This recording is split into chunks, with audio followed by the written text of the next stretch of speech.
Nigel Farage, 37 days to go. Are you sure you're going to win? Well, I'm confident. The other side won't talk to me. That must be good. Perfect sincerity. When you can fake that, you've cracked it. Not that his desire to see Britain quit the EU isn't real, it's his life. But he's such a performer that for many, Nigel Farage is the UK Independence Party. And for him, win or lose, this is no farewell tour. The message couldn't be clearer. And when ISIS say they will use this migrant crisis to flood the continent with their jihadi fighters, I suggest we take them seriously. Get the message? Terrific. Well done. Well, over a curry lunch there's more. Anger over EU migration might, just might, lead to blood on the streets. I think it's legitimate to say that if people feel they've lost control completely, and we have lost control of our borders completely as members of the European Union, and if people feel that voting doesn't change anything, then violence is the next step. Now, I'm not... Even in this country, in peaceful Britain. I find it difficult to contemplate it happening here, but nothing's impossible.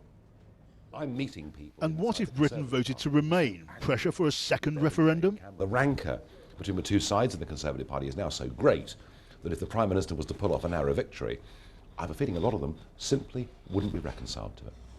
Today's debate audience showed the Farage effect. In a campaign that's getting more bitter by the day, he splits opinion like no one else. Wow, to me, I'm afraid it's a Nazi. He's too far right.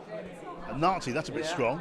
I know it's a bit strong. I think he's been brandished a racist just because he's talking common sense about numbers. He's the only person that's telling us the truth, whether we want to hear it or not. He's not really the kind of guy who stands with working people.